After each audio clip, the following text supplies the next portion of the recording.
So guys, I'm here today at Charlotte Performance. We've got the GLI back for more upgrades. This time around, we're going to be installing an APR intake. Let's get to it. I got the new APR intake on there looking pretty massive.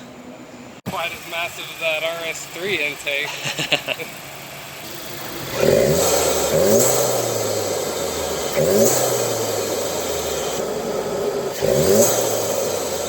What do you think, man? It sound pretty good? Yeah.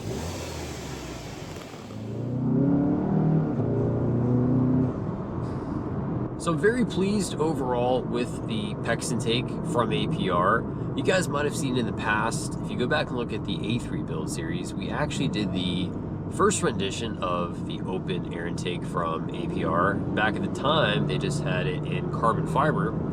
And it was amazing, no issues. Everything was nice and whooshy and aggressive. Get some pretty satisfying turbo sounds. And I think it's really awesome. However, carbon fiber, guys, is very expensive. And one of the biggest things that I think a lot of car people don't always understand is that when you have carbon fiber exposed to high temperatures, like for example, air intake under the hood of your car, they can discolor oftentimes very quickly. So over time it starts to look a little bit yellow, kind of dingy. It's just doesn't quite have that same luster. So with the PEX intake, we are saving a good bit of cash. Carbon fiber is always going to be more money, right? So if we're talking, grab a PEX intake, 300 bucks or less, maybe even with a sale, save yourself a little bit of cash. I mean, it's really hard to beat it. I don't think there's any other options out there that really come close, that have the same, that massive filter, right? Just the consistency and like the fitment, the quality. I've always been really happy with APR. I've done, what, 2 full bolt-on APR stage 3 builds on this channel. So I've always had a lot of positive feedback, you know, with their bolt-on stuff. You know, air intake's probably not one of the most important modifications. I mean, at the end of the day, I don't think it's gonna make it or break it. We're all car people. We like the sound. Anything that puts a smile on our face, give a little bit more enjoyment when you drive your car. So as far as other related airflow mods, later down the road, we'll see what aftermarket performance tuning starts to become available for the 2025 models. And maybe when the time comes, we'll look at maybe an inlet pipe, right? Maybe like a turbo muffler to lead some of those other like supporting airflow mods.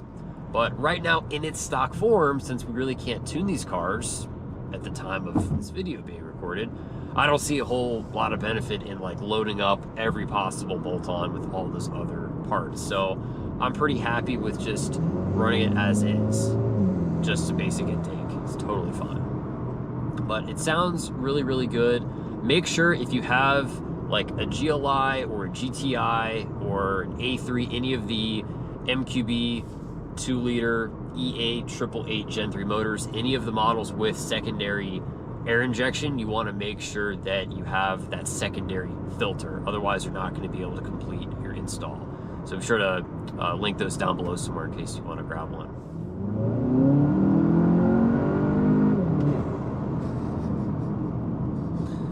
So much whooshiness.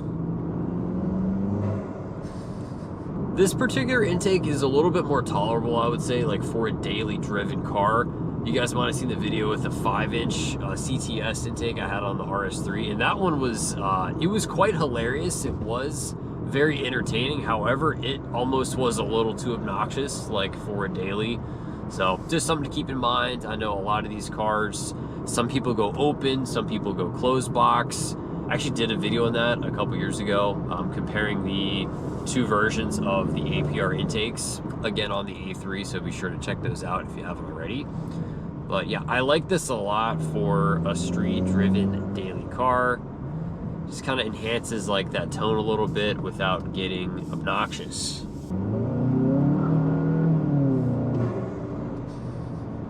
I'm gonna put this over in sport, which I know some people don't like the kind of enhanced like engine noise from the Soundaktor. So let's just see what we get here.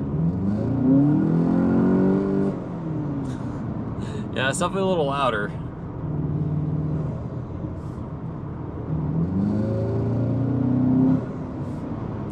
There's still something weird going on with the Soundaktor. I know some people do disable them. I've seen that on other related vehicles in the past. Kind of hear something weird going on, like around this like little infotainment screen. I don't know what that is, but I can't say I'm a big fan. That's why I basically just did that custom profile for the drive modes, and basically just disabled that artificial noise. Try it one more time here.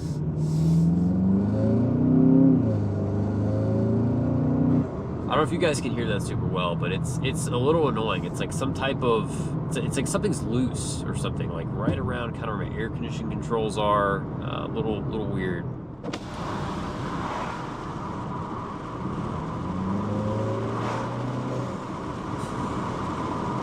You guys hear that super well with the window down. Might get some wind noise, but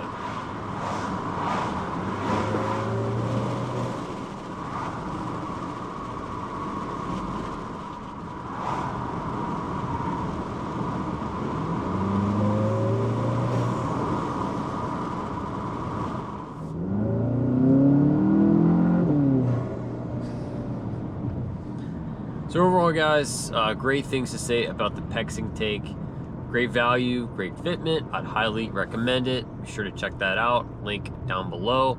Big thanks to the guys over at ECS Tuning for working with me on this build. Many thanks again to the guys over at Charlotte Performance. If you're in the area, make sure to check them out if you have any plans for service or upgrades for all different types of vehicles. And I'm gonna see you guys back in the garage here. So real quick, I'm here in the garage with my GLI. What do you guys think? Factory reverse staggered RS3 wheels on the GLI? I think they look pretty sick. I mean, you know, the black package definitely looks pretty stealthy, fairly aggressive. Gonna have to do something about this wheel gap. I have plans, but I don't know, bro. I think we might have to try that one of these days. Let me know what you guys think. RS3 wheels on the GLI. So that's gonna wrap it up for this one, guys. Be sure to give the video a thumbs up, subscribe for more. I'll see you guys in the next one. Have a great day.